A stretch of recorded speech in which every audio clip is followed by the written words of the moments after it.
Part 31. After being expelled from the palace, she returned with her cub and amazed the whole city. Author, Hangu. Chapter 524. He looked up at this strange capital. This place is not as prosperous as the capital of Wanling, and the number of pedestrians on the streets is not as many as the main street of Wanling. The architectural style is also very different, with a unique charm. Before entering Yunmen City, Nangang Ziyu asked his brothers to put away the flags and sails. He concluded that Mozian would not dare to assassinate openly in the capital. Passers-by saw the handsome young man in bright clothes and horses leading a group of people towards the palace, and they all cast curious eyes. Nangang Ziyu did not feel uncomfortable when a girl cast a bold look. Along the way, I don't know how many girls fell in love with him. He had learned about the customs of Liang State in the Honglu Temple before, and had some understanding of the folk customs here. When it was his turn to face it, he was not used to it for a while. Gong Zishuo and his envoys saw that they had entered the capital, and they were no longer sleeping. Finally came back alive. Seeing that it was still early, no one was ready to go home. They were so angry that they had to meet the emperor to complain. In the palace, the guards were stopped outside the Liang Palace. Please report on my behalf that the envoys who went to Wanling have returned. The guards were loyal to the emperor. When the envoys went to Wanling, they received a secret order to report to the palace as soon as they saw the envoys' team return. There were guards outside the emperor's palace for protection. The guards who stopped the guards were obviously the kind of people who ate and slept in different places. After hearing the news that the eldest prince had returned, they deliberately made things difficult for the messenger. The guard said with a cold face, "The emperor just drank the medicine and lay down. You and I are guilty of disturbing the emperor's rest. The envoys have returned and they can go home. If there is anything, it will not be too late to report tomorrow." The guards were stunned by the guard's words and stood there, not knowing what to do. The emperor's dragon body was not in good health and was getting worse. Everyone knew about this. When the emperor sent the secret order, he did not say how to deal with special situations. The guard saw that he had no intention of leaving, and pointed to the Jingping Palace where Mozian lived. "The emperor is ill, you can report to the third prince, he will handle it." "No, I will wait here and report to the emperor when he wakes up." The guard estimated that the envoys would enter the palace in half an hour, and it didn't matter whether he could see the emperor at this moment. When will it be the third prince's turn to make decisions on the emperor's affairs? A cold and sharp voice sounded behind the two of them, and the guard turned around and knelt down in shock. "See the queen." "Queen, the envoys have returned to the capital, and they are also back." The guard was interrupted by the queen before he finished speaking. "You follow me to see the emperor." The guard stood up and raised his head slightly, and saw that the person in front of him was dressed in gorgeous clothes, and his eyes seemed to have experienced wind and rain, slightly vicissitudes, elegant temperament, graceful and solemn. The phoenix crown on her head showed her status as the queen. With just one glance, the guard hurriedly lowered his head and followed. Didn't the queen stay in the Buddhist temple all day to study the scriptures and ignore the affairs of the harem? Why doesn't it look like that today? Is the rumor wrong? The rumor is true. From the moment she lost her beloved son, the queen began to be depressed. Especially since she never gave birth to a prince, she had given up the idea of competing for fame and fortune with the women in the harem. She handed over the power to manage the affairs of the harem to concubine Jing, and devoted herself to studying the scriptures and doing good deeds. Until one day, the maid beside her said to her excitedly, "My queen, great news, I heard that the prince is still alive, and the emperor is preparing to send an envoy to Wanling to welcome him." The queen believed the maid's words. The maids had good sisters on duty in other palaces, and it was inevitable that they would leak the news when they met privately. The queen turned a deaf ear to the outside world for many years, but her heart was not blind. She knew all the monsters and demons in the palace. It's not that she didn't suspect concubine Lan, but she didn't have the evidence to bring her to justice. Her methods of seducing the emperor were beyond the reach of the women in the harem. As the third prince came of age, she almost had everything under her control in the harem. When she learned that her son was still alive, she was like an extinguished candle, and the light of hope in her heart was rekindled. She found loyal old ministers and told them about Nanzeo's ambitions. Those old ministers had long complained about the arrogant third prince. Seeing that the queen had cheered up, they all came up with strategies to deal with the upcoming battle for the throne. Today, the queen came to see the emperor to see if he had any news about the envoy's return. From the day the envoy left Yunmen city, the queen sent people to clean up the palace for her son while counting the days for the envoy's return. She estimated that he should be back in the next few days, but she didn't expect to see the scene when she walked outside the palace. In the emperor's bedroom, Emperor Liang was lying on the dragon couch with a listless look. He was nearly 50 years old and his face was slightly pale, with wrinkles left by the years between his eyebrows. The palace was filled with a faint smell of medicine. When the maid saw the queen enter, she paused slightly, and hurried to the incense burner to pick up the feather fan and waved it gently. The pleasant fragrance quickly covered up the unpleasant smell of medicine. Although the Emperor of Liang was weak, he still held a scroll in his hand. When he saw the queen come in, a trace of surprise flashed across his eyes. After the queen greeted, she called the guard in. Really, the emperor, he is really back. After listening to the guard's report, the Emperor of Liang grabbed the queen's hand and was so excited that his beard was shaking. Seeing that the emperor was in better spirits, the queen ordered the maids around him to reward the guard who reported the news before letting him leave. The queen is a virtuous woman, and treats the concubines in the harem with kindness. Although the emperor favors concubine Lan a little more, but he respects the queen. The reason why the position of the crown prince has been vacant for so many years is very complicated. Although the second prince is talented, he is indecisive and worried that he will be easily controlled by his relatives. He once thought of making the third prince the crown prince, but this idea was dissuaded by several old ministers with death. The old ministers unanimously believed that the third prince was born to the princess of Nanzeo, and it is possible that he will be instigated by Nanzeo in the future, and the territory of Liang will be easily taken away by Nanzeo without any effort. The Emperor of Liang thought carefully. If that is the case, the consequences will be unimaginable. How can he face his ancestors? In the end, the matter of establishing a crown prince was left unresolved. When the Emperor of Liang was still the crown prince, all the concubines gave birth to daughters. After he and the queen got married, they finally gave birth to a legitimate son, but when he saw that there was an accident with the successor, he was very guilty in his heart. Over the years, he felt very guilty in his heart. If he had not been bewitched by the beauty that day and had paid more attention to the queen, none of this would have happened. When the Emperor of Liang learned that his son was about to enter the palace, he was extremely surprised. The legitimate son he had been waiting for day and night finally came back. He quickly called the guards to go out to greet him, dropped the memorial in his hand, and the queen helped him get off the dragon bed. The queen and the maid helped him change into a casual dress. It is said that a happy mood is the best medicine, and the sickness on the face of the Emperor of Liang disappeared.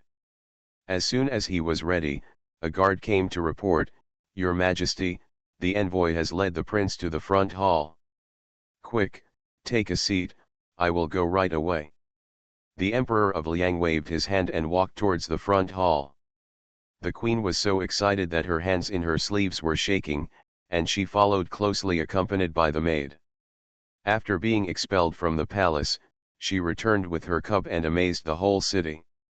Author, Hanggu. Chapter 525. The guards welcomed Nangong Ziyu and the envoys into the hall, and Nangong Jun and the other senior brothers were led to Zikan Palace by several guards. The seeds brought back from Wanling and the killers in the prison car were all brought into Zikan Palace. This palace was prepared by the queen for her son. It was decorated according to the specifications of the prince. The entire Zikin palace was majestic and magnificent, with golden and magnificent, carved beams and painted buildings showing the royal style. The layout inside was rigorous, with pavilions and towers scattered in an orderly manner. The garden was next to a pool of clear water, and exotic flowers and plants were dotted in it. The ground and stone steps were paved with white marble. From the details of the decoration, every place was personally reviewed by the queen, and everywhere was noble and luxurious. In the hall, Nangang Ziyu felt very complicated, expectant and nervous. Hearing the hurried footsteps coming from afar, he didn't have time to look back, and the envoys knelt down together. "Your Highness, Your Highness, Your Highness." Nangang Ziyu didn't know how to address and salute them before he confirmed their identities. He stood there, watching the emperor and the empress walk towards him. Nangang Ziyu looked at the empress first. She had kind eyes and tears in her eyes. She forced herself to control her emotions and looked at him. Perhaps she was too excited, and the phoenix crown on her head trembled violently. Nangang Ziyu had originally planned to return to Wanling if he was not the Prince of Liang. When he saw the Empress's true appearance, he threw this idea out of his mind. It was similar, too similar, the pair of smiling eyebrows, the well-defined lips, and the white skin. Nangang Ziyu's footsteps involuntarily took 2 steps forward. It was amazing.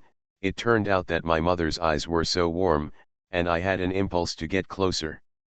The queen recognized him at a glance. The handsome man who was staring at her stupidly was her Xian'er. Seeing her son recovered, tears welled up from her eyes. She was so emotional that her lips couldn't help but tremble. "Xian'er. Xian'er, it's really me, Xian'er, who's back." The queen's voice was hoarse, and she no longer cared about losing her dignified and steady image in front of the ministers, and she ran over with open arms. "Son. I'm your mother, your dear mother." The queen burst into tears, holding Nangang Ziyu's face with both hands and stroking it, as if she wanted to see enough and make up for the lost 20 years. Feeling that the hands holding her face were trembling, Nangang Ziyu reached out and gently hugged the queen's shoulders to comfort her. He felt a complex emotion, joy and excitement all surged in his heart. It felt so good to have a mother. When he was a child, he had imagined the scene of having a mother. For example, when he was sleepy, his mother would coax him to sleep, instead of being scared by his senior brothers, saying that if he didn't sleep, it would be dawn, because he had to get up to practice at dawn, which scared him so much that he quickly closed his eyes and went to sleep. When he was a child, he lived in the mountains and had never seen what a child with a mother looked like. He didn't even have the desire to look forward to it. Once, he went down the mountain with his master and passed by a village. He saw a mother chasing a child with a rattan stick in her hand. He envied the child who was beaten at that time. If he had a mother, he would never make her angry. If his mother wanted to beat him, he would never run away. He wanted to call his mother, but his lips moved but he didn't shout. When he raised his eyes to look at the emperor, his eyes were blurred. He didn't even notice that tears had blurred his eyes. "Xian'er," the queen cried with joy. She lost control of her emotions and cried bitterly while hugging Nangang Ziyu. Nangang Ziyu held his mother's shoulders firmly with one hand and gently stroked her back with the other hand. He wanted to comfort his mother, but thousands of words were stuck in his throat and he couldn't say them. "Queen, don't be excited. Isn't the child back? Let him go back to Zikin Palace to rest." The emperor walked over and took the empress's shoulders, took the empress who was about to faint from crying into his arms and whispered to comfort her, "Queen, don't worry. I can see that he is our son. Everything will be decided after the recognition procedure is completed tomorrow. The emperor is an emperor after all, and it is easy for him to control his emotions and calm himself down."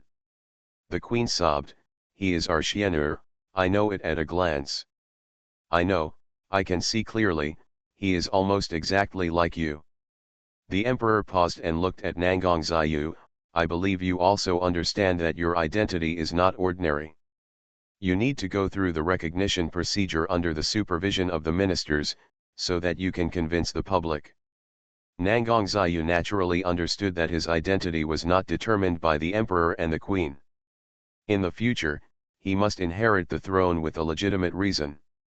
If he does not have the support of the ministers, even if he sits on that position, it is easy to be pulled down by others. Seeing the emperor's dignified face with a sick look, he nodded, I understand. The queen stopped sobbing and waved to the maid behind her, send his highness back to rest. Nangang Ziyu bowed, looked at the queen deeply again before leaving. The queen wanted to follow, but the emperor held her hand. Queen, don't worry, the child has been tired on the journey, let him have a good sleep first. The queen raised her other hand and wiped her tears. It's my concubine who is too anxious. The emperor understands the feeling of losing and regaining, right? I feel the same way. For his future path to be open, the queen should be patient and do everything according to the rules. Don't let those who are interested in him have a stroke. The queen nodded and glanced at the ministers who were still kneeling. My dear ministers, you have worked hard on the way. Please get up quickly. The ministers knelt for a while longer, and understood the feelings of the emperor and the emperor when they first saw their son. Anyone who suddenly saw their long-lost son return would ignore the people around them. The ministers stood up and rubbed their knees. The emperor and the empress looked at everyone. You. All of them had dark circles under their eyes and their faces were sallow. The empress looked at the ministers and then at the emperor. Why did she feel that their faces were similar? Gongzi Shuo bowed and replied, Your Majesty, I have a lot of grievances to tell you.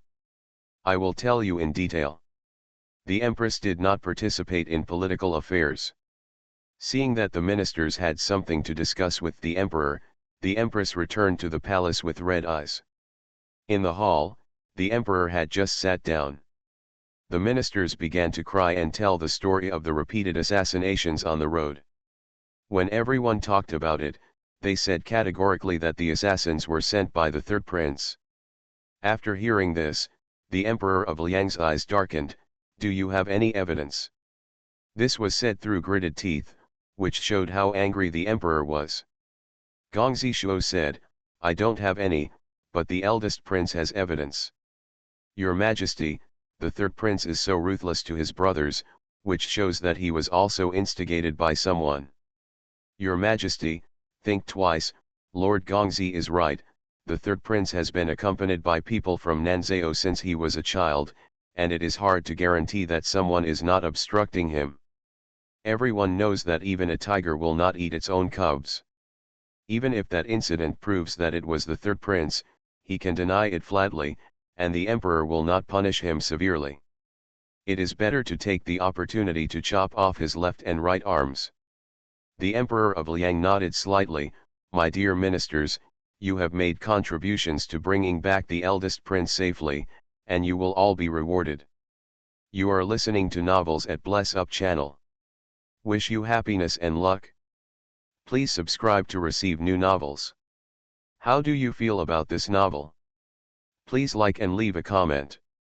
After being expelled from the palace, she returned with her cub and amazed the whole city. Author, Hanggu.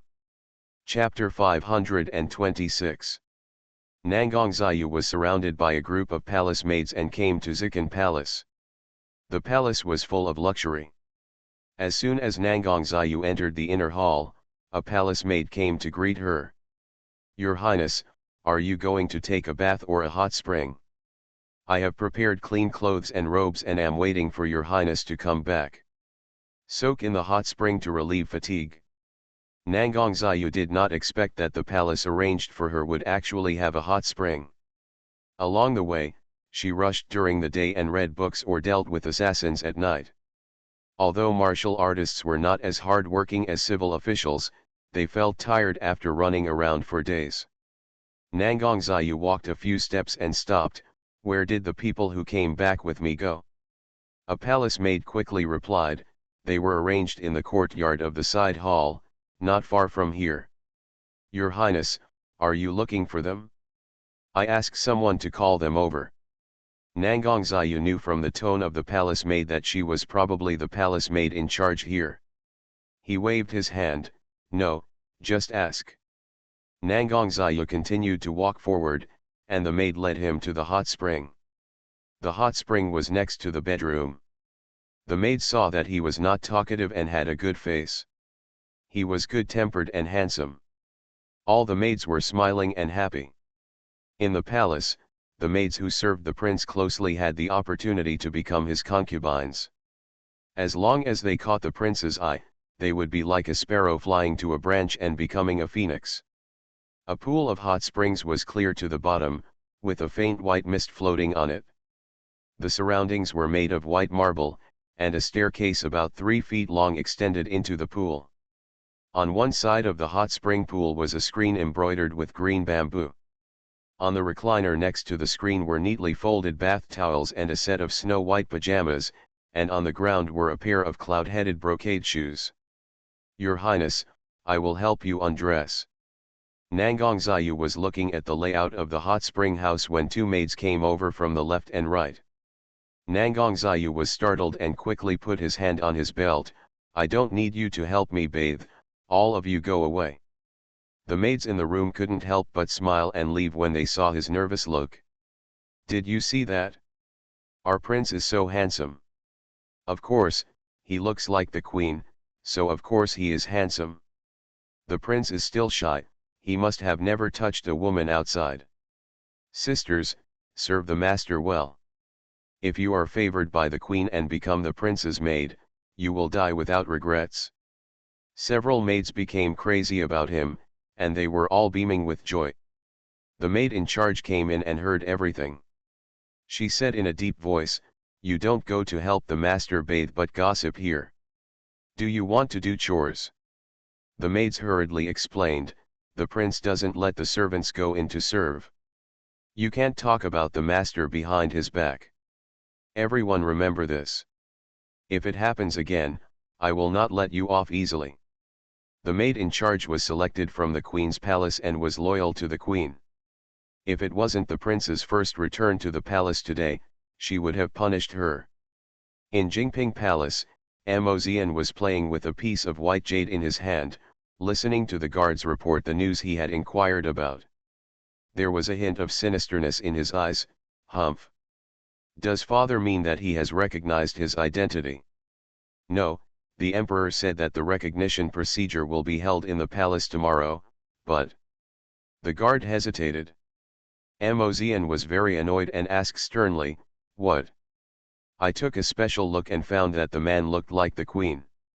Don't call me queen here. Only my mother is worthy of the title of queen. Remember that. I remember that.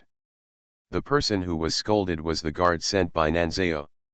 His name was Wuorgu. He had been favored by concubine Lan for a period of time before. Since Han Nu came, concubine Lan has never summoned him again. He was already uncomfortable in his heart, and after being scolded by the third prince, he was full of anger and had nowhere to vent. Wuorgu was tall, brave, and resourceful. He was also a warrior in the Nanzao military camp and was once known as the Wolf of the Prairie. He originally thought that he would do something when he was sent to Liang State, but he became a useless person. He never forgot after serving the princess. He was at the age of blood and vigor, and he felt uncomfortable when he saw Han Nu being summoned by the princess for various reasons. He couldn't help himself for a long time. He looked good, so why did the princess seem to have forgotten him? The people of Nanzao were tough and there was no distinction between men and women. As long as they loved each other, they would be together. The day the princess extended her delicate jade finger to him, he thought that the noble princess had fallen in love with him. The princess was beautiful and charming, and she had been the spark in the hearts of many Nanzao men. As night fell, the third prince summoned his concubines to the inner hall, and all the guards withdrew. When Wuorgu returned to his residence, he had an idea and took a jar of wine that he had treasured for a long time and walked towards the house where Han Nu lived. Han Nu smelled the long-lost aroma of wine, which was the taste of his hometown. Wuorgu, how come you still have Nanzeo's Ziwivoxiang? Han Nu also brought a jar when he came to Liang State with the princess, and he had finished it long ago. Ziwivoxiang is a precious specialty of Nanzeo. It is made from more than 10 kinds of petals and has an extremely small output. This wine is fragrant and fragrant for several days after drinking. It is a favorite of Nanzeo women.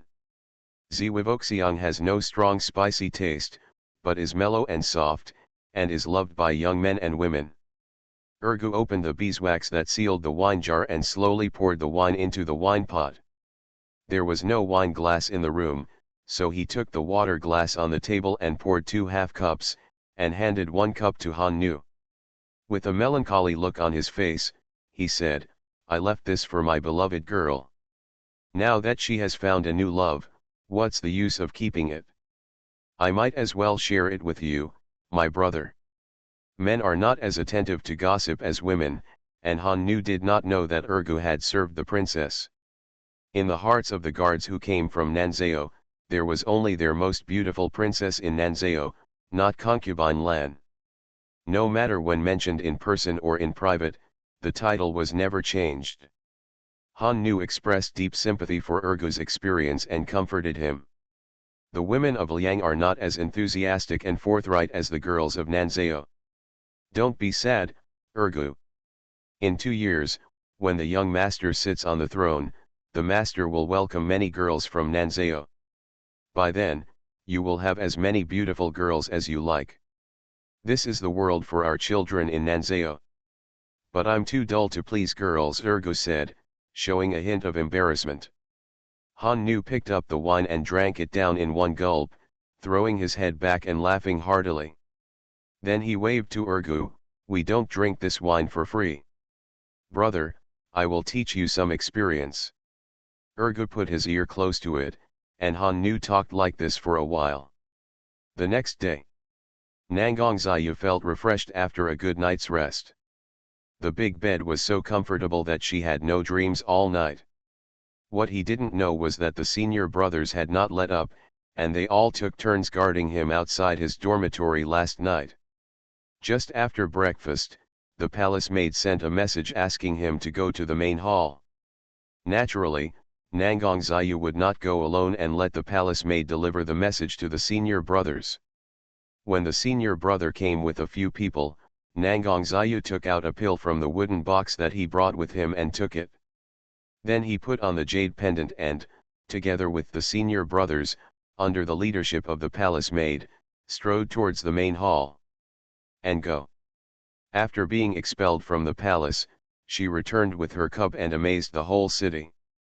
Author, Hanggu. Chapter 528. Yes, test the jade pendant. This jade pendant of mine is a rare warm jade in the world. 2 pieces of jade put together make a full moon. No one can fake it. The queen quickly sat back, carefully opened the brocade box in front of her, took out the jade pendant and laid it flat on the table. Then he looked at Nangong Ziyu with expectant eyes. "Your Highness," the palace maid walked to Nangong Ziyu and stretched out her hands. Nangong Ziyu unhurriedly took off the jade pendant from her belt and handed it to the palace maid. Everyone turned their attention towards him. There was a faint smile on Mozikian's lips, as if he was a spectator, staying out of the action. Mozian picked up the teacup in front of him and took a sip, his eyes filled with disdain. Liang Qiahuang was closest to the queen. He watched the queen take the jade pendant intently, with his heart in his throat. He hoped that the jade pendant could be closed, and he even hoped that the blood recognition would go smoothly. "You know your own body best, and the decoctions you have been taking lately have had little effect, and I'm afraid I don't have much time left. Yesterday, I heard from Gongzishuo that Nangong Ziyu was brave and resourceful. He also stayed in the Wanling military camp and had an unusual friendship with the Wanling emperor. Looking at the problem from the perspective of a person in power, he felt that the returned legitimate son was more suitable to take over that position. Holding the warm jade in her hand, the queen was very excited. Yes, it was the piece of warm jade she put on her son's neck. The maid on the side saw that the queen's hands were shaking so much, she quickly bowed and asked, "Does the queen need a slave to do this for her?" "No, no need. I recognize it. It's the jade on Xian'er's body." In full view. The queen slowly put the two jade pendants together until they formed a round full moon, and she couldn't help but shed 2 lines of tears. "It's closed. It's a full moon," exactly, Gong Zishuo announced loudly. "Humph. As I said just now, who knows where his jade pendant came from? Maybe his master is the murderer of the emperor's brother." Before Mozian finished speaking, the emperor glared at him. "After all, he is the emperor, so even if he looks like a dish, he will not be angry or intimidating." Mozian said sarcastically, "Father, please calm down. I am just reasoning. Whether he is the eldest brother or not depends on whether the blood is fused." Mozian looked sideways at Mozikian, "Second emperor brother, do you think so?" Mozikian didn't expect that Mozian would involve him. He bowed his hands towards the superior, "Everything is decided by the father." Then he said to the queen, "Mother, don't be impatient. It can't be true or false, and the truth will come to light soon." Humph. It's almost as if the truth is coming to light. Nangong Ziyu listened to Mozian's words word for word. He glanced at everyone and said quietly, "Actually, the blood test may not always be accurate. This method has long been used in Wanling. If you don't believe it, everyone here can try it. 2 people who are not related by blood are equally likely to have blood fusion." Zhang Xiyu had told him this common sense. She also expected that he would face such a scene when he returned to Liangguo, so she made complete preparations for him. "Is this impossible?" "Yes, this is incredible. Let the doctors come in and ask. They should know how accurate this method is." The ministers looked at each other and started talking. Everyone here knows that Wanling is better than other small countries in all aspects, and even the medical skills of the imperial doctors are much better than those of Liang. Liang Qiahuang's eyes flashed slightly. He actually knew that this was true. The blood test was not 100% accurate, but there was no more appropriate way to prove blood relationship than this. The queen was very anxious after hearing Nangong Ziyu's words. If even a drop of blood was useless, how could she stop the mouths of those with ulterior motives? She quickly stopped, "Xian'er, let's try. Mother believes that our blood will fuse." Nangong Ziyu said apologetically, "What I said is true." The sound was not loud, and the queen was very close to him and could hear him clearly. Seeing a hint of despair in the queen's eyes, he lowered his voice and said, "Don't worry, madam, I can prove my identity." "Xian'er, you." Tears welled up in the queen's eyes again. Seeing that Nangong Ziyu looked calm and showed no signs of panic, the queen's heart slowly returned to her stomach. Today's blood test was carried out, and the queen did not intend to let the frail emperor bleed. The queen is ready to let out blood, as long as her son returns to her openly. Not to mention breaking some skin, she would even chop off one of her hands. Mozian took the opportunity to light the fire. "Father, look, maybe he knew that he was going to reveal his secrets, so he started talking ugly about it." "Shut up." Liang Qiahuang was so angry that he shook his body, and then he coughed violently. "Emperor." The queen looked worried. At this critical moment, the emperor could not fall. After a while, the coughing stopped, and Liang Qiahuang waved his hand, "Tell the imperial physician." The sound was not loud enough for everyone in the hall to hear. Outside the palace, several imperial doctors and Nangong Jun stood on each side. Hearing a message from a palace maid inside, an imperial doctor looked at the people opposite him with a strange look and followed his colleagues towards the main hall. The man's look could not escape the eyes of his second senior brother Nangong Rui. He touched Nangong Jun with his elbow and said, "Brother, what does that grandson look like? Why does he seem to be looking down on us?" Nangong Jun looked back at his junior brothers. "We are new here. As long as the other party doesn't take action, we can tolerate it for the time being. Anyway, a look can't kill anyone. If the junior brother comes back and shatters someone's dream of being emperor, those scoundrels will naturally not look good on them." He believed that given time, his junior brother would have the final say here, and those scoundrels with evil intentions would cry sooner or later. The junior brothers all nodded, understood. Nangong Rui asked again, "When are we going to bring those people over?" "Don't worry, it won't be too late to wait another quarter of an hour."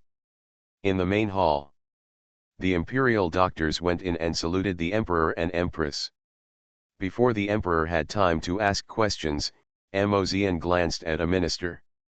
The minister stepped forward and asked, "I heard that it is not accurate to use blood to identify relatives. Does the imperial physician know anything about this?" "It's impossible." "It's absolutely accurate. This is passed down from our ancestors," the imperial doctor said firmly. Gong Zishuo had lived in Wanling for a period of time, and he knew Zhang Shiyu's existence, so he naturally believed that Nangong Ziyu's words were not groundless. He glanced at the imperial doctor sideways and said, "This matter is no joke. Doctor, do you dare to use the head on your neck as a guarantee?" The imperial doctor instinctively shrank his neck. It was unreliable to identify a relative by dripping blood. He felt like a mirror. Today he was well prepared and could not let the blood fuse under any circumstances. He couldn't help but look at Mozian, and gritted his teeth and said, "This is related to the country, and the country, so naturally I dare to use my head as a guarantee." "Okay. Remember what you said, and don't regret it later." A trace of imperceptible harshness flashed across the corner of Nangong Ziyu's mouth. Today he wanted Mozian and his people to know why the flowers were so red. He stood up, rolled up his sleeves, and walked to the table in the center of the hall. Liang Qiahuang waved his hand and said, come up to the clear water." After being expelled from the palace, she returned with her cup and amazed the whole city. Author, Hanggu. Chapter 530. When Mozian fell to the ground, he banged his head and felt dizzy. When he heard the word big prison, he was so frightened that his head suddenly became clear. "Father, no, please listen to my explanation, there is something wrong with this water, Mozian broke free from the hands of his confidants, climbed to the ground and hugged Liang Qiahuang's legs. The imperial doctor did not expect that Mozian would reveal the matter on his own. The imperial doctor who was responsible for performing manipulations in the water was trembling with fear and his face was ashen. "You, tell me, what's wrong with this water?" The emperor of Liang favored concubine Lan and loved his wife and children. He devoted more efforts to his son than any other prince. He couldn't bear to abandon his son just like that. The queen stretched out her hand to support the emperor and looked at Nangong Ziyu, who had a calm face. There were mixed emotions in her heart, worry, surprise, and relief, which made her eyes well up with tears. No wonder her Xian'er was calm and kept giving her comforting looks, because he had already seen through Mozian's conspiracy. Mozian looked back at the imperial doctor, then raised his hand and pointed at the palace maid who came in with water. "Father, she must have been negligent and did not fetch clean water from the well with her own hands." The palace maid was so frightened that she knelt down with a pop sound, her body shaking like chaff. He kowtowed repeatedly, "Your Majesty, this servant has been wronged. This bowl of water was given to me by Dr. Hu. Mr. Hu, please tell me what's going on with this water." Dr. Hu was none other than the man who had sworn to guarantee it with his life. Seeing the emperor's sharp eyes looking over him, Dr. Hu knelt down and begged for mercy. "Your Majesty, please spare your life. It's because I'm confused." Suddenly, His Highness appeared from Wanling. I was worried that someone had bad intentions. In order to prevent the bad guys from succeeding, I risked my life. He died in the water. How could Dr. dare to shake Mozian out? If he took the initiative to admit it, he might be spared death. If the third prince is revealed, his whole family will die. Nangang Ziyu sneered in her heart, and said without showing any trace of authenticity on her face, an imperial doctor dares to do such a big thing that hides the truth from the truth. Is there anyone who doesn't want me to come back? Could it be that the ordinary people came back and ruined someone's big thing? Xian'er, you are not a commoner. The queen felt very sad when her son spoke like a commoner. How dare he, an imperial doctor, have the courage? There must be someone behind it. The queen said as she looked at Mozian, who was holding the emperor's calf. The emperor is not stupid, so he naturally knows that an imperial physician does not have the courage and concern for the country and the people. As for who was behind it, he knew it very well. He shouted outside the palace, "Here comes someone, drag him out and beat him to death with sticks. Your Majesty, spare your life, I will never dare to do it again." Doctor Who cried bitterly and looked at Mozian. As soon as he finished speaking, 2 guards came in. Mozian said with a cold face, "Hurry and drag him down, beat him hard, and give him a good time." Those who followed Mozian in the palace felt chilled. They worked for Mozian because they wanted to be successful, not because they just wanted to be happy. Your Highness. Just when Dr. Who was crying like a ghost and howling like a wolf, a cold light flashed in front of everyone's eyes, and the shouting suddenly stopped. Your Highness, is this a pleasure? Nangang Ziyu picked up the gauze in the tray and wiped her hands, as if she had just touched something dirty. You. The Third Highness is not satisfied. When everyone came back to their senses, they saw clearly that Dr. Who had a dagger stuck in his chest and blood was pouring out. The 2 guards and everyone gasped. This technique is sure to be fast, completely different from his cool and gentle appearance. Liang Qiahuang was also so shocked that he froze on the spot for a while, unable to recover. The sun gave him another surprise. As a person who inherits a great position, wisdom and ruthlessness are indispensable. The more he looked at the sun, the more he liked him. When Mozian saw that Dr. Who was dead, he stood up and his pupils shrank slightly. No wonder all the people he sent fell into his hands. He was a ruthless man. Father, he actually killed someone in front of you. Mozian rolled his eyes, trying to arouse the anger in Liang Qiahuang's heart. Liang Qiahuang didn't even look at him, as if he hadn't heard anything. Nangang Ziyun looked at Mozian calmly, as if he were a clown. When the queen saw that the ministers in the main hall were all pale with fright, she said to the guards, "Get out of here quickly, don't taint the emperor's eyes." Under everyone's gaze, Dr. Who was carried out after dying. A palace maid brought water and quickly wiped the floor clean, as if nothing had happened here. Liang Qiahuang immediately ordered another bowl of water. This time, the 2 drops of blood quickly melted together. Liang Qiahuang announced on the spot that Nangang Ziyu was the legitimate prince. The queen was so excited that the hand holding the emperor shook uncontrollably, and tears burst into her eyes. Her Xian'er finally came back legitimately. All the ministers quickly knelt down, "Welcome to the return of His Highness."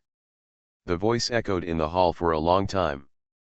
Mozian was so angry that he had itchy teeth and could do nothing. Mozikian stepped forward and greeted Nangang Ziyu with a warm look on his face, "Welcome back, brother emperor."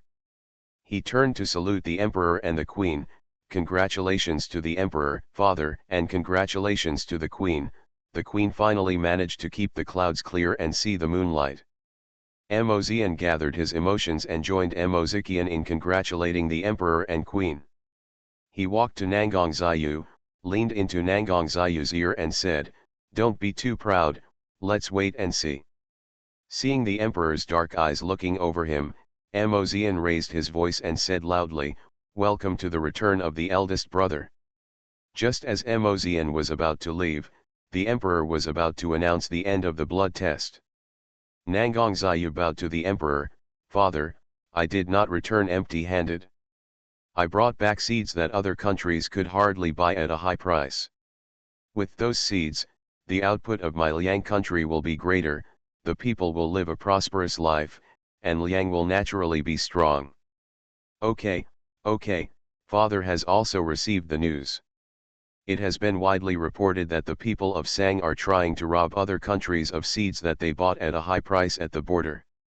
The emperor of Liang was in a very good mood today, and his mental state was better than usual.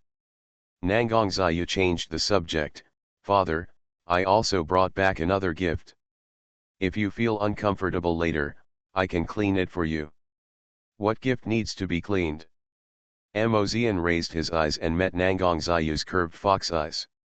For some reason, that smile made his back cold, and a bad premonition suddenly surged in his heart. Lianguo waved his hand, "It's okay. When I was young, I also went to the people to understand their sentiments. I have been to cows' heads and stables.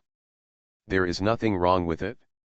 The ministers were also confused, and they secretly guessed in their hearts, could it be that he also brought fertilizer for growing vegetables?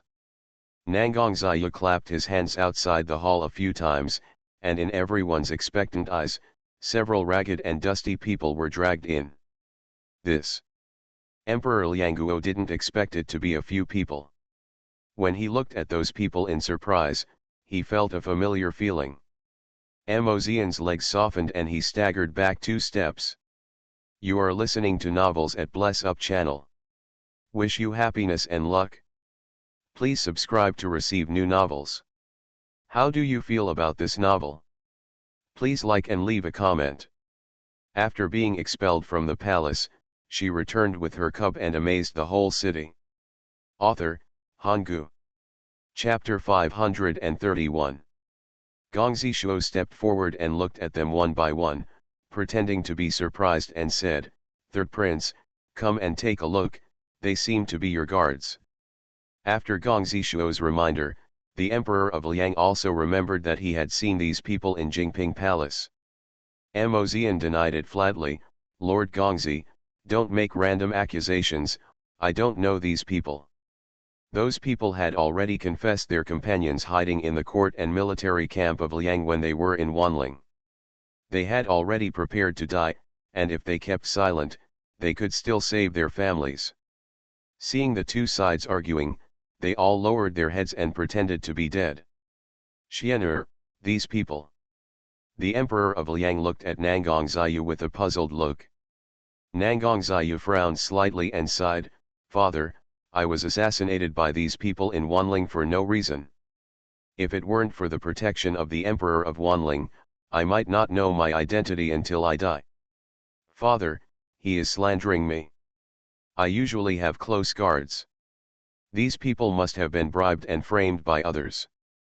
Mozian's words are like Mozikian who had a stroke. Mozikian didn't respond after hearing this. Everyone knew that he cared less about fame and wealth than about romance. Father and mother knew that writing was his interest, so it was useless to bite him. The ministers present knew that the fight between princes had existed since ancient times. There was no right or wrong, only the winner was the king. Seeing that Mozian was doomed, some people began to turn against him.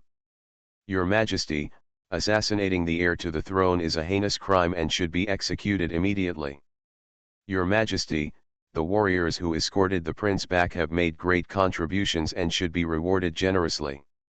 Mozian saw his people turning against him and giving advice, and glanced at them with a cold look. The Liang kingdom had few heirs, and he knew who had done these things. He immediately called the guards to drag the criminals out and execute them. In order to quickly end the dispute between legitimate and illegitimate children, he immediately announced that the eldest son Mozixuan would be the crown prince. "Dear children, Nangang Ziyu is Mozixuan from now on, don't forget it. The crown prince ceremony will be held 5 days later. The Liang Kingdom Emperor wanted to reward Nangong Jun and others with a large sum of money. Nangong Jun received the order from his master and led his brothers to stay in Liang to protect his brothers. The master's arrangement was exactly what Mo Zixuan wanted. If he didn't have his brothers around him, he would really be unsure. Mo Zixuan immediately asked the Emperor of Liang, refusing the huge reward, and asked to appoint his senior brothers as the prince's personal guards. With a legitimate identity, Mo Zixuan followed his father and mother back to his father's bedroom. The queen asked him about everything, and she wanted to know whether he took the left or right foot first when he learned to walk. The mother and son had endless things to say. The Emperor of Liang drank a bowl of medicine and lay on the couch, listening quietly to the mother and son talking. That warm scene was something he had never experienced before. When he went to concubine Ian's palace, concubine Lan always kept Mo Zian far away, saying that she wanted her son to learn to be independent. When Mo Zian was less than 7 years old, he was sent to live in Jingping Palace. Although there was something wrong with the bowl of water today, the Emperor of Liang was always uncomfortable. Concubine Lan was a princess of Nanzhao, and the people of Nanzhao were open-minded. From that day on, a thorn was buried deep in the heart of the Emperor of Liang. Zhang Shuyu stayed in Dehua nunnery for 3 days. Aunt Meng's health improved visibly, so Zhang Shuyu decided to return to the city. After returning to the capital, she went to the women's square and told the shopkeeper about the ants in Dehua nunnery selling handicrafts. The shopkeeper immediately promised that as long as someone from the nunnery came to deliver goods, the women's square would buy them at the highest price. After leaving the women's square, Zhang Shuyu went directly to the Su mansion. Aunt Meng gave her 2 jars of honey, and she had to send 1 jar to her aunt, and ask about the business of the cloth shop. When Zhang Shuyu arrived at the Su mansion, Sunan also came back with Sui Sui. "Mother, Sui Sui hasn't seen you for a long time." Sui Sui broke free from Sunan's hand and ran over, diving into Zhang Shuyu's arms. Zhang Shuyu stretched out her hand and pinched Sui Sui's chubby little face. "Mom has been away from home for only 3 days, how can it be that I haven't seen her for a long time?" "Really," Daddy said, "1 day without seeing you is like 3 autumns, plus I haven't been home for 2 days in the palace, I haven't seen Mom for 5 autumns." Sui Sui buried his little face in the crook of his mother's neck and rubbed it. The furry little head was soft and cute. Zhang Shuyu gently stroked his soft back. Smiling and joking, "You haven't seen Mom for 5 autumns, but Mom has seen you for almost 5 years. Qiuju couldn't help laughing on the side and said, "Master Sui Sui is talking about the virtual age."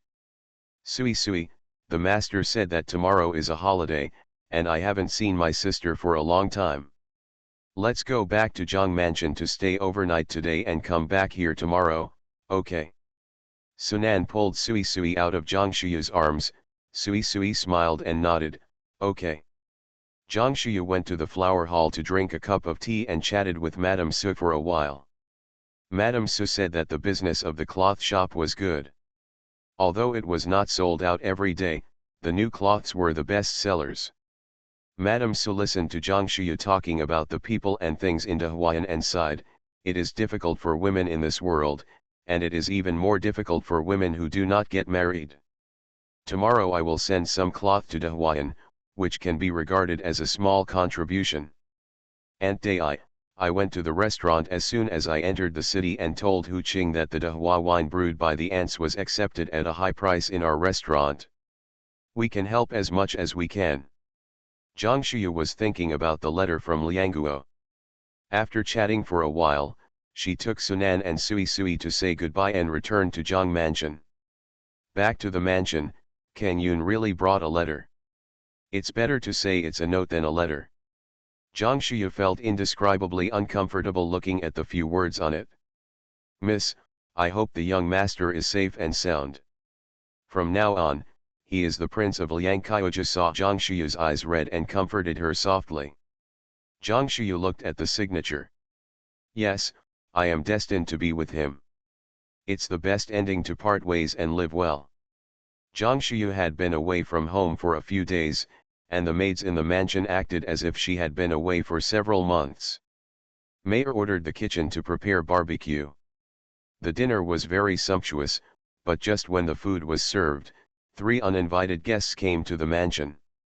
"Yu Niang, you are finally back. Are the peach blossoms in Dehuayan in bloom?" Xiao Jingzhao asked knowingly.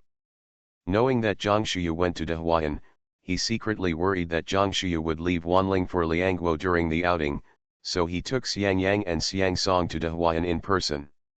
However, they went there at night, and he saw Zhang Shiyu staying in Dehuayan with his own eyes, so he put his heart back in his stomach and returned to the city. Your Majesty has come at the right time." Seeing Xiang Song and Xiang Yang following behind, Zhang Shiyu asked Gao Mu and Kang Yun to take the two to the dining room to settle down for dinner. Sunan also took Sushui to the dining room with good eyesight. Zhang Shiyu invited Xiao Jingzhao to take a seat, and said with a worried look on her face, "The peach blossoms in Dehuayan are really beautiful, but the people in Dehuayan are not living well. What does Yu Niang mean?" After being expelled from the palace, she returned with her cub and amazed the whole city. Author, Hanggu. Chapter 532. Zhang Shiyu poured him a cup of tea with her own hands and handed it over. "Your Majesty, I am talking about the sisters-in-law in the nunnery. Most of them were abandoned by their families and left alone. When they were young, they did some needlework in exchange for money. Some kind people donated some to the nunnery, and we could barely make ends meet. Has your Majesty ever thought about what to do if they get sick or get old?" Looking at Zhang Shiyu's compassionate eyes, Xiao Jingzhao nodded, "I will convene the ministers tomorrow to discuss it. Most ordinary women do not have the ability to make a living. This is indeed a problem." Xiao Jingzhao took the teacup and took a sip. "Does Yu Niang have any good suggestions?" Seeing the haggard face of the person in front of him, who seemed to be no longer as energetic as before, Xiao Jingzhao couldn't help but feel a twinge in his heart. In fact, Xiao Jingzhao might have misunderstood. The bed in the nunnery was not as comfortable as at home, and it was inconvenient to sleep in the space with Qiuju beside her. Zhang Shiyu had not slept well in Dehua nunnery for the past few days. As soon as Zhang Shiyu raised her eyes, she met those concerned eyes. She thought for a while and said, "I hope the emperor can pay more attention to the weak. Tax money is taken from the people and used for the people.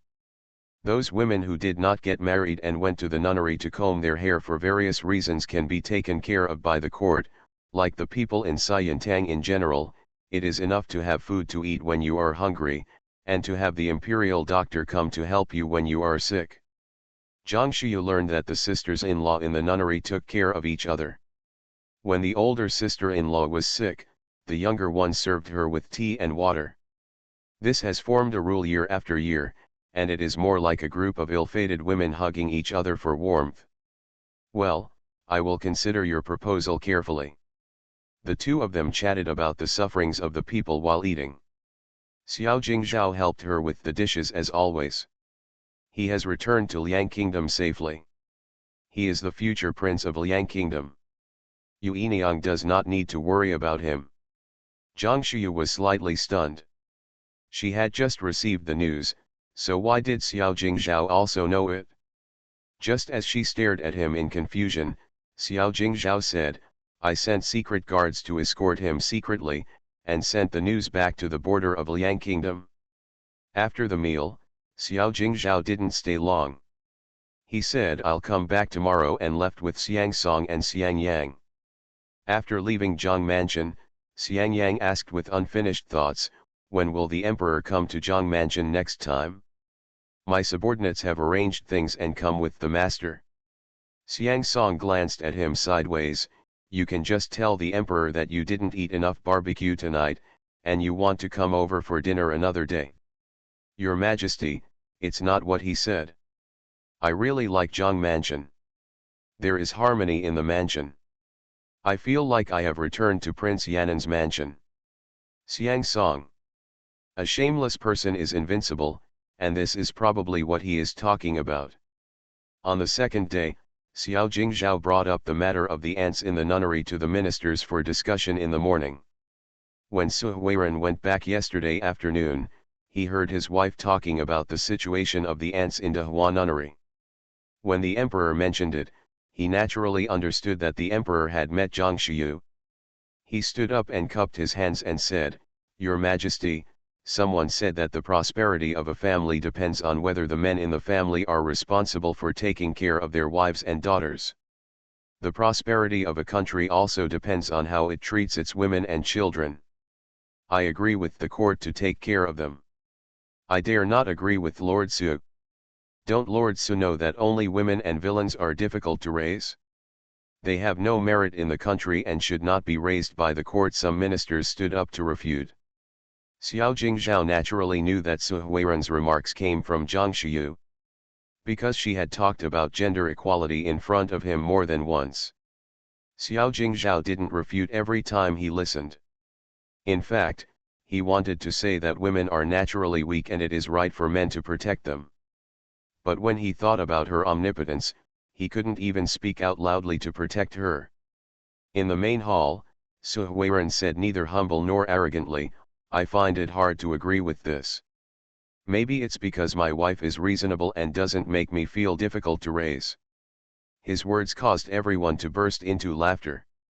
The minister suppressed his blush and said, "I am not saying that my wife is difficult to raise. My husband has said this since ancient times, starting from the entrance hall." Someone followed Su Huiren's train of thought and laughed, "It must be that your wife is difficult to deal with, so the gentleman came to this conclusion." Xiao Jingzhao raised his hand, "Don't go too far, let's discuss it carefully, and I will make a decision in a while."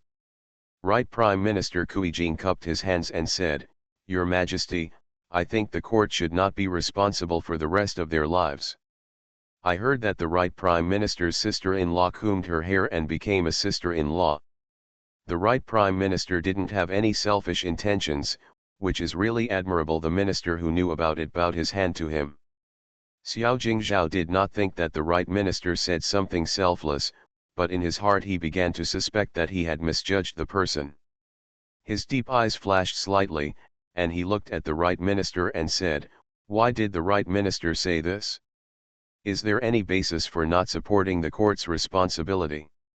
Your Majesty, think about it, if all the women in the world don't get married and all comb their hair and go to nunneries, the ministers have two reasons. First, the court supporting them will create an unsustainable situation in which taxes and money cannot make ends meet. Secondly, the population of Wanling will drop sharply. Where can we recruit troops on the border?" Before the right Prime Minister finished speaking, Su Huiren said, "Since the right Prime Minister knows that women are of great significance to Wanling, why doesn't he know how to value them? As a man, since he needs them, he ignores them. This is so shameless. I dare not agree with him. In this era, the superiority of men to women is ingrained in our bones," and Su Huiren's remarks were not echoed by many colleagues. Just because he is King Kang's father-in-law, everyone is more in harmony or does not express any opinions, and no one can be offended. No one knew that the right Prime Minister had his own thoughts when he said this.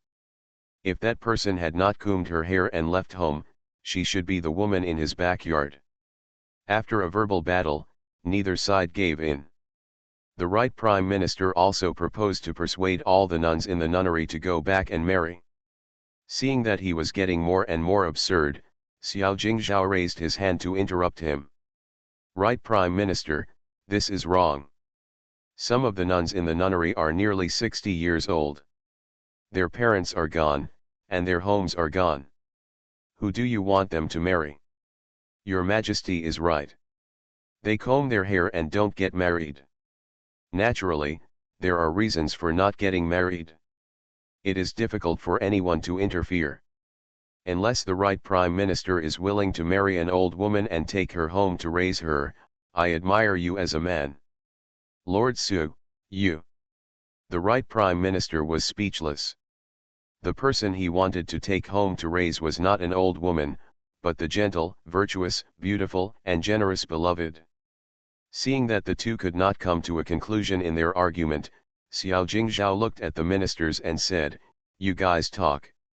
If you have nothing to say, then stand in line. Those who support the right Prime Minister stand on the right, and those who support Lord Su stand on the left." The ministers exchanged glances and knelt down together. "We will listen to the decision of the emperor." Xiao Jingzhao looked at the group of losers and shook his head helplessly. After being expelled from the palace, she returned with her cub and amazed the whole city. Author, Hanggu. Chapter 533. Xiao Jingzhao weighed the matter and looked at the right minister and said, "Since Kui Iking proposed to persuade the sisters-in-law to go home and get married, this matter will be left to Kui Iking. If it fails, then according to Su Iking's words, relief funds will be distributed to all the nunneries in Wanling. Your Majesty, this..." The right minister was stunned. He didn't expect that the emperor would send his right minister to do such a trivial matter. Su Huiren almost laughed out loud. The emperor is too wise. If the right minister tried to persuade him, it would be a slap in the face at least, or he would be scolded and shouted out. Seeing that the right prime minister was stunned on the spot, Xiao Jingzhao added, "You need to be persuaded with good words, and you must not execute it harshly and cause public resentment. I will obey the holy orders." The other ministers breathed a sigh of relief when they saw that the dust had settled. Everyone secretly cursed in their hearts, but luckily they didn't get involved, otherwise they would be the ones who went to the nunnery to persuade their sister-in-law to go home and get married. The right minister came home feeling depressed. Persuading a sister-in-law to get married is like persuading a nun to return to secular life. It is really a hard job. When he thought of being able to take the person he missed home, he was like a dead tree blooming with spring, and ripples appeared in his heart. When his daughter came back from Peach Blossom Nunnery, she had not told him about the people and things in the nunnery. The right minister took off his official robe and walked out. In the study, Kui Yudi rested her elbows on the desk, her white palms holding her pink cheeks in a daze, her expression as listless as the petals of a branch that were about to wither. "Miss, stop being so depressed and tell the truth to Madam." Liugja couldn't stand it anymore. The young lady had been back for several days. She was depressed every day, guessing over and over again what her aunt said. Willow Branch also echoed, "Yes, go and talk to the madam. My aunt is going to break off this relationship. Let the madam know, so that the madam will not put her hot face on the cold butt in the future. My mother will definitely blame me for not doing things well and irritating my aunt." Kui Yudi frowned worriedly. Since her marriage was finalized, her father rarely went to her mother's yard. Kui Yudi blamed herself very much. She felt that she was useless and had failed to bring benefits to the family through the marriage, thus disappointing her father. Forget it, mother will always know about this. After Kui Yudi thought about it for a while, she got up and walked to the east courtyard. The right minister saw his daughter walking towards the main courtyard from a distance, and he quickly followed her. When Mrs. Meng saw her daughter coming, she asked with concern, "How many days have Dai rested?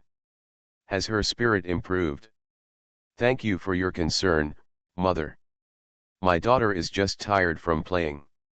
She will recover after a few days of rest." Kui Yudi sat down and looked at Meng steadily. "Mother, there seems to be something wrong with the tonic you asked me to bring to my aunt." Clang. Meng's hand shook and the teacup slipped from her hand. "What? What's the problem?" Meng concealed the panic in her eyes, quickly picked up the teacup that had fallen on the table, and waved to the maids beside her, signaling them to avoid it. The maid retreated and saw the master approaching the door. Just as she was about to report, the right minister raised his hand to stop him. In the room, Meng asked calmly, "What did she say to you?" "No, this time my daughter went there, and my aunt happened to catch a cold. She added the tonics she brought to her aunt's decoction according to the method prescribed by the doctor." But what? Meng asked with a bright light in her eyes. Kui Yudi said with regret, my aunt did not get better after taking it, but became more and more serious. She said that her mother was in conflict with her, so she should not visit her in the future and treat her as a relative. My aunt said such heartless words, and my daughter feels very sad. She is going to break off our relationship, and it will bring bad reputation to us if word spreads. Mother, think about it, did your aunt misunderstand something? Haha. Misunderstanding. There has never been a misunderstanding between me and her, only hatred. Meng's face suddenly turned cold, and there was a fierce look in her eyes. Mother. How do you say this? Kui Yudi was startled by Meng's words, and she made a lot of guesses in her mind. She never expected that there was still a feud between her mother and her aunt. The right minister was just about to put his foot up to enter the house, but when he heard Meng's words, he put his foot back again. Just listen to Meng's voice saying bitterly, if we break off the relationship, we will break off the relationship. Who cares? She is just a dying person. Her ghost lingers and ruins my happiness. I can let her live to this day. I am already very kind. Mother. Aunt, she. What kind of aunt? She is such a coquettish woman that even her mother is ashamed to speak up about. Your father's soul has been seduced by her, and he still calls out her maiden name in his sleep.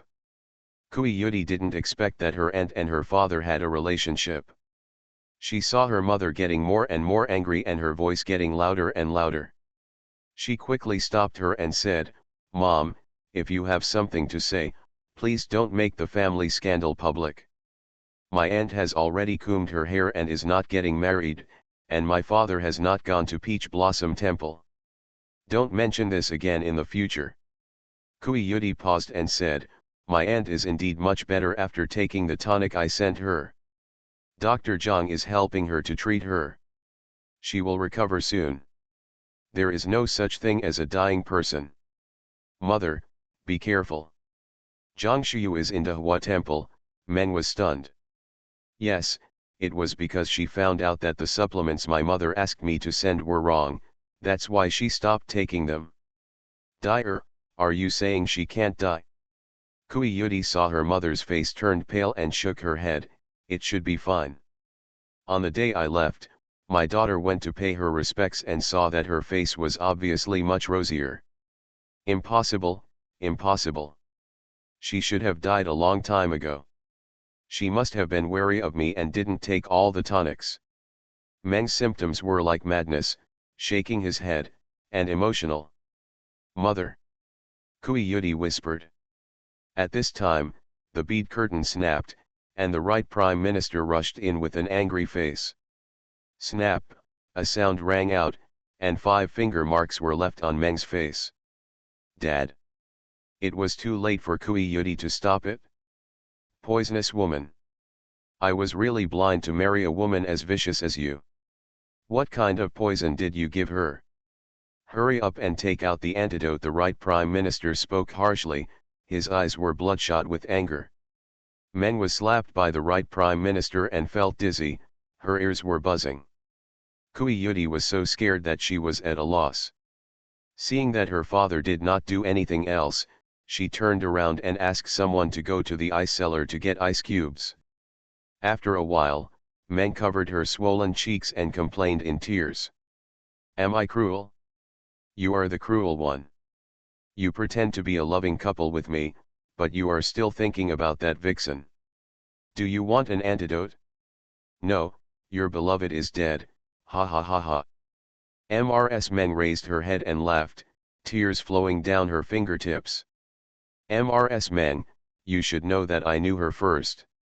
If it weren't for my mother, I would never marry you. Kui Jing, I've had enough of the days of being in love. I gave birth to children for you, but you still think about her in your heart. Is this fair to me? Madman, it's unreasonable. The right prime minister threw his sleeves and left angrily. After leaving the courtyard, he called the driver and went straight to Dehuayan. You are listening to novels at Bless Up channel. Wish you happiness and luck. Please subscribe to receive new novels. How do you feel about this novel? Please like and leave a comment. After being expelled from the palace, she returned with her cub and amazed the whole city. Author, Hangu. Chapter 534. In Peach Blossom Nunnery, Aunt Meng's health is getting stronger day by day. She thinks that the flowering period of peach blossoms will not last long, so she has to quickly pick the petals to make wine. She strives to earn more money this year and prepare more winter clothes for the sisters in the nunnery. She came to the peach grove and was busy picking flower petals with the sisters in the nunnery. Sister Meng, your health has just improved. It's better to rest under a tree for a while. It's good to have us here. A young sister-in-law pointed to a wicker chair under a peach tree in the distance. The wicker chair was specially prepared for her. Aunt Meng was also thirsty at this moment and nodded, "Okay, I'll come back after taking a rest." Aunt Meng came to the tree alone, drank half a cup of mint tea and lay on a wicker chair to rest. The warm spring sun makes people drowsy, and bees are buzzing overhead, as if singing a lullaby. Aunt Meng is wearing a pink dress today, which was her favorite color when she was young. Recently, there are always girls from the capital coming to stay at Peach Blossom Nunnery. Perhaps it is because the girls are dressed up brightly, and the nunnery is full of life. As her body regained its health, she felt refreshed. In the dead of night, she secretly thought that even as a sister-in-law, she should be glamorous, wear her favorite clothes, wear her favorite hairpin, and grow old beautifully. The right minister came to the outside of Peach Blossom Nunnery and saw a group of people busy in the peach garden from a distance. He thought they must be the sisters-in-law in the nunnery, so he walked towards the peach grove. The air is filled with the faint fragrance of flowers, and peach blossoms are blooming on the branches, clusters in clusters. The petals are tender, and they are beautiful and charming under the sunlight. The Prime Minister had no intention of admiring the flowers. He was only interested in seeing the person he missed as soon as possible. Thinking about Meng's methods and his debt to her over the years, he walked too fast and stumbled under his feet. The peach branches trembled when he touched them, and the petals fell down one after another. Just when he had just walked a certain distance, he saw a wicker chair placed under a peach tree, and the familiar person was lazily lying on the wicker chair with his eyes closed and meditating. She was wearing a lotus-colored long dress. The color was elegant and fresh, blending in with the pink peach blossoms around her without any sense of inconsistency. Her skin is as white as snow, and the years have left no trace. Her face is still as beautiful and refined as before. Her long eyelashes cover her beautiful eyes, and the expression on her face is as calm as waves, with an indescribable tranquility and peace. A breeze blew by, causing the peach branches to dance wildly, and she didn't even know that some petals fell into her arms. The wind picked up a few strands of hair on her forehead and danced lightly with the wind. Her eyelashes trembled slightly and her brows stretched, as if she was enjoying the warm spring sun. Suddenly, a faint smile appeared on the corner of her mouth, as if she was thinking of some pleasant past event. She blended in with the surrounding scenery, as if she were a picture of sleeping beauty in a peach garden, and the Prime Minister couldn't bear to break the tranquility and beauty. The right minister stopped and looked at her for a while, resisting the urge to rush up and hug her into his arms, and finally suppressed his excitement and whispered, "Yun Niang." A long-lost name rang in my ears. Aunt Meng slowly opened her eyes and saw that the person coming was the right Prime Minister. She frowned slightly. "Your Majesty, the right Prime Minister is busy with official duties. Why are you here?" "Yuniang, are you okay?" "I'm very well, and I don't need to worry about you, Your Excellency. I just found out today, that poisonous woman." The right minister's voice was so choked that he couldn't continue. He looked at the person lying on the wicker chair with earnest eyes. "Yun Niang, I'm sorry, I failed you. Can you go back with me?" He didn't care at all that his former lover treated him coldly, and continued to persuade, As long as you come back with me, I will let you be the first wife. From now on, I will never step foot in her yard again. I'll make up for you and make up for all the time we've lost. There was a touch of sarcasm in the corner of Aunt Meng's mouth. What good thing are you thinking, Lord Right Prime Minister? You have a lot of wives and concubines, and I can't live a free life. If I go back to die with you, do you think I am still the stupid girl I was back then? She doesn't dare anymore.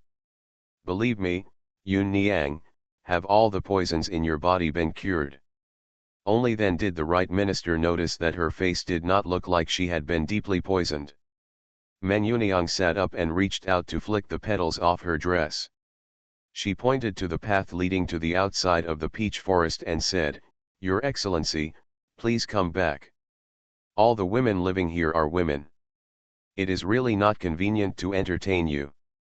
Men Yuniang's expression was indifferent, her mood was as calm as water, neither happy nor sad, and she didn't even have the strength to hate him. "Mother Yun, I am here on the orders of the emperor to persuade everyone to go home and get married. I have to go to the nunnery in a while. You are in charge here, so you have to help me convey the emperor's message to everyone." Seeing the right prime minister kicking his nose and face, Men Yuniang stood up and said, "Kui Jing, don't push yourself too far. The emperor will never say such ridiculous things. I know what you are thinking as well as you. Impossible. It's never possible. Even if I, Men Yuniang, want to get married, I won't marry a heartless and unjust person like you." The right minister did not expect that his gentle lover would turn a cold shoulder on him.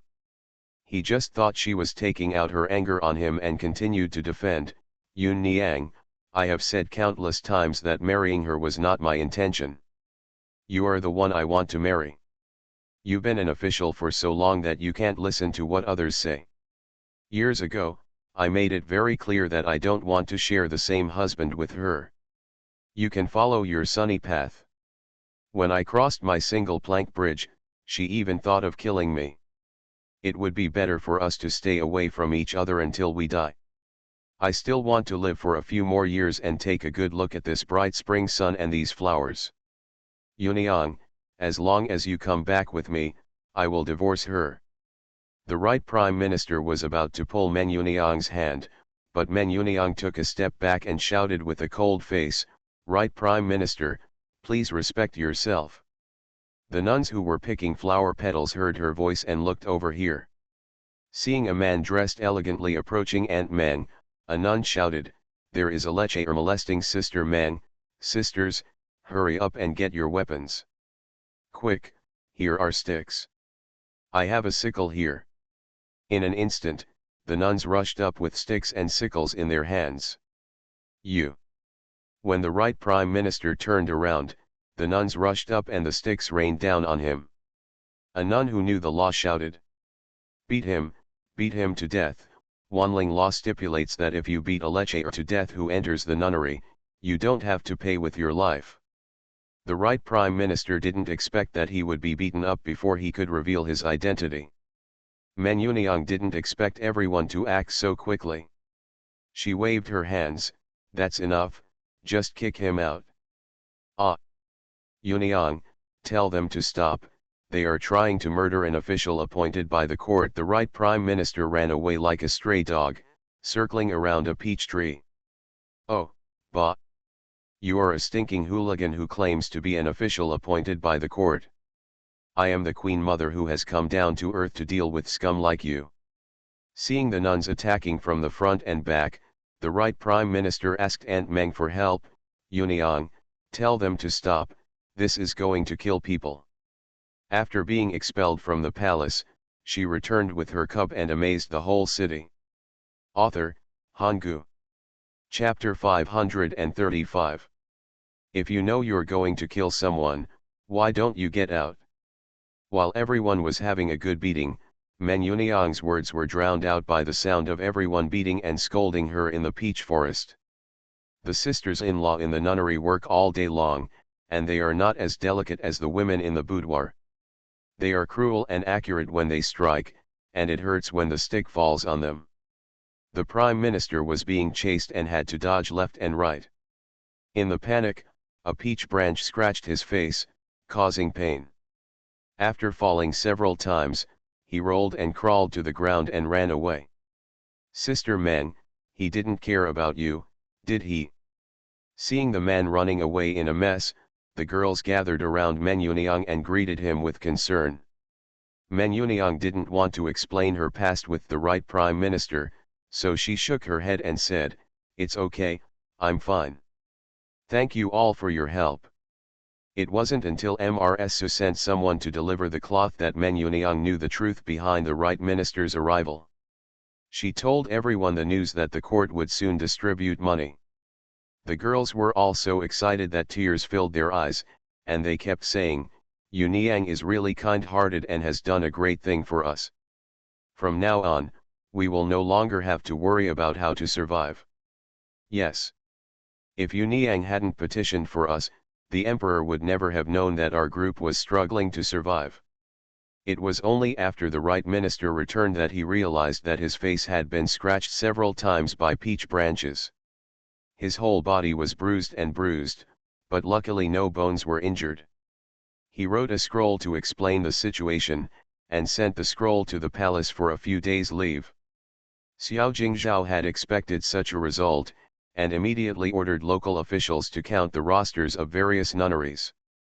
After verification, NU distributed the money. After Zhang Shuyu learned about it, she secretly gave Xiao Jingzhao a thumbs up.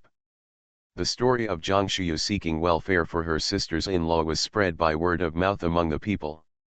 Even the storyteller made a story about what she did to promote the story. Her story inspired the dreams of girls, and some girls came to Jishi Hall to study as a female doctor regardless of the distance. Because there were too many people coming, Jishi Hall could not accept so many girls, so Zhang Shuyu simply opened a women's medical hall. Xiao Jingzhao learned about the women's medical school and immediately sent several imperial doctors to the school to see if they could help. Seeing the imperial doctor coming, Zhang Shuyu felt as if she was dozing off and someone gave her a pillow. She left him to teach without any ceremony, teaching medical skills according to the categories that the imperial doctors were good at. As a king, he is not sloppy in big things and not confused in small things. This execution ability is rare and really admirable. Since Liang had a crown prince, Nanzhao saw no hope of annexing Liang and stopped sending troops no matter how Mozian persuaded him. The fighting on the border gradually subsided, and the Supreme Emperor also began to withdraw his troops to Yan'an. As the frontier settled down, the ministers began to make excuses to urge the emperor to draft a draft. Xiao Jingzhao immediately announced that he had already had a concubine when he was the crown prince in Yan'an and gave birth to a young crown prince, and he only waited for the princess to nod and be willing to move into Jiaofang. His news shocked the ministers. There are actually women in the world who are begged by the emperor to be the queen. From then on, Xiao Jingzhao began to take Sushui to court in the morning, and in the evening he went to Zhang Mansion to have dinner. No one in the capital could threaten Sui Sui's safety, and Zhang Shuyu allowed him to arrange Sui Sui's life and study. She was happy and free, focusing entirely on the women's medical school and business. It was then that the Zhenda family suddenly realized that their guess was correct. Sushui was the emperor's bloodline, and Zhang Shuyu's identity was indeed extraordinary. After hearing the news, MRS Zhen secretly guessed that there must be a rift between Zhang Shuyu and the emperor if she didn't follow him into the palace. He immediately prepared gifts and went to Zhang Mansion to be the peacemaker. Zhang Shuyu received MRS Zhen in the flower hall. The real old lady was about to salute Zhang Shuyu when she saw her. Zhang Shuyu quickly held her arm and said, "Old madam, you can't help it. You are breaking my little girl." The real old lady was extremely ashamed. "It's just my old age and poor eyesight. I didn't know that Yu Yiniang was a noble person. Back then, she still, well, it's all in the past, so don't mention it." Ever since Xiao Jingzhao made the identity of Prince Sui Sui public, Zhang Shuyu knew that there were some things that could not be hidden from the real family. She didn't explain, and asked Mrs. Zhen to sit down. The real old lady held the teacup and drank sip after sip, thinking for a long time and not knowing where to start. Zhang Shuyu asked about her body with concern and took her pulse. Looking at the gentle and kind-hearted Zhang Shuyu, she felt emotional. Yu Niang, you are a good girl. Looking at Wanling, you are the only one worthy of that position. Old madam, you are so complimentary. There are many good girls in Wanling. Zhang Shuyu smiled warmly, as if she didn't say anything, and seemed to have explained everything clearly. Mrs. Zhen shook her head gently. I have experienced 3 dynasties and witnessed 3 kings with my own eyes. Your Majesty is a rare wise king. If you have a virtuous wife like Yu Niang, it will be a blessing for the people of Wanling. Zhang Shuyu smiled lightly. Your Majesty is a good emperor, and Yu Niang is just an ordinary little woman. I'm afraid she doesn't have the capacity to accommodate others.